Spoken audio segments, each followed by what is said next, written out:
guess what? I have watched even more animes recently. 3 new, to be specific, and all 3 of them is in one category each.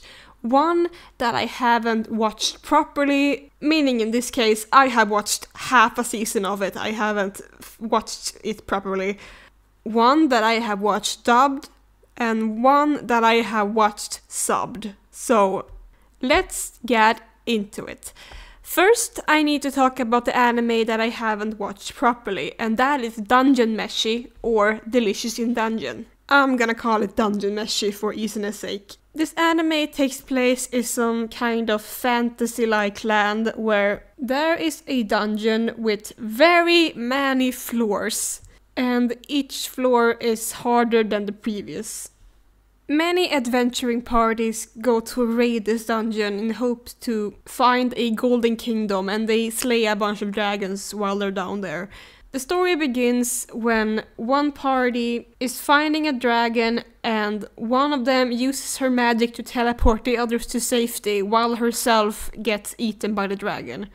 Now, apparently resurrection is a thing in this universe, so they're not too worried about her dying, but they still want to go back and save her. It is a bit hard because when they got teleported, they left all of their supplies down in the dungeon. However, one of the members, Laios, secretly wants to eat monsters, so he decides that maybe they should try to survive by killing and eating all the monsters they meet on the way. And while they go to the dungeon, they meet a dwarf named Senshi, who is an expert in cooking monster meals, so he follows them on their journey just so he can be of help of cooking all the monsters and eating them and showing how to cook them properly. It is surprisingly wholesome for like being, you know, kind of gruesome at the same time. And I'm someone that isn't really into fantasy otherwise, but like I thought that this was fun, and also all the meals look really, really good, and I think it's something in general with anime that they just make food look good. However, I have only watched half of a season of this show, and it's not because I grew bored of it, it's just that I watched half of it and then I just fell out. But I hope to continue watching sometime. But it's also why I can't say too much about it, because, you know, I haven't properly watched it. I just wanted to talk about what I liked about it this far, and yeah. The next one I want to talk about is the anime that I watched dubbed. And usually when I do this part, it's because I have watched an anime that is Swedish dubbed, and I technically also have watched another anime Swedish dub recently, but let's get to that later. I actually watched an anime English dubbed, and that was Baccano. Some context, I have a friend in real life that really, really loves Baccano and has been trying to get us to watch the anime for several years. And due to it taking place in New York, she thought that the English dubbed voices would fit better, because they also do a bunch of accents and stuff. And this also makes me think about some other animes that also takes place in America, like Candy Candy, that never got a dub.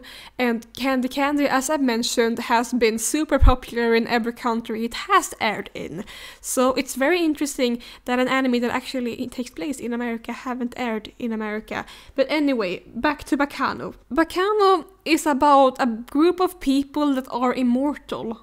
Sometime in the 1700s, they all drank in like immortality potion on a boat, and now whenever someone tries to kill them, they instantly heal again. We get a lot of time skips back and forth to get a little context of what has happened to different characters, but the core element of this takes place on a certain train with the most amazing name possible. The train is called the Flying Pussyfoot, and every time they say the name, I crack open so much. And this is not only what it's called in English, it's called it in Japanese too, the Flying Pussyfoot. On this train, there's a lot of immortals, but there's also some people on the train that wants to cause harm. they want to eliminate people and things get very, very gory. What is really interesting about this anime is that you're not sure who is immortal and who isn't, so you always have to play this game of, is this character immortal or are you just acting weird? And not only has the people that were from the 700s drunk this potion, while the recipe for this immortality liquid was first made on that boat in the 1700s, someone has made it again, and now new people are being immortal. So we also follow people that started out as not immortal and then became immortal, sometimes by accident.